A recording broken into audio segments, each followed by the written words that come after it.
काल जो युक्तिवाद केला गेला आणि ज्याच्यावर लोकांच्या तीव्र प्रतिक्रिया आली, त्यातला महत्त्वाचा युक्तिवाद असा होता की वैष्णवीच्या चारित्र्यावर बोट ठेवण्यात आलं तुमच्याकडून.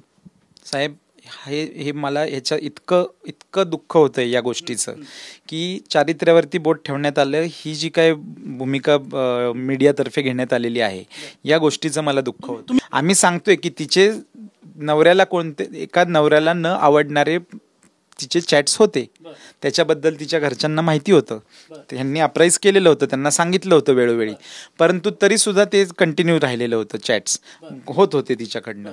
29 खुणा तिच्या अंगावर होत्या, पोस्टमार्टम रिपोर्टमधून ते आलेलं आहे. वेगवेगळ्या हत्यारांनी तिला मारहाण झालेली आहे.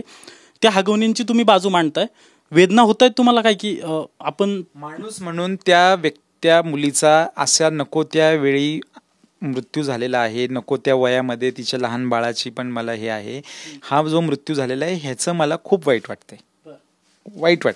आता ते वाईट वाटणं मला माझी ड्युटी करण्यापासून प्रिव्हेंट नाही करू शकत. अंजली दमन यांचा आरोप पाहिले तुम्ही? त्यांचे आरोप पाहिले, अत्यंत वाईट त्यांनी आरोप केलेले आहेत. त्यांना पहिल्यांदा आपल्या भारतीय संविधानाचं त्यांना अभ्यास कमी दिसतोय. जोपर्यंत सर्वोच्च न्यायालयामध्ये त्याचा दोष सिद्ध होत नाही, सर्वोच्च न्यायालयापर्यंत, अशा व्यक्तीला निर्दोष मानावं अशी भारतीय राज्यघटनेची तरतूद आहे.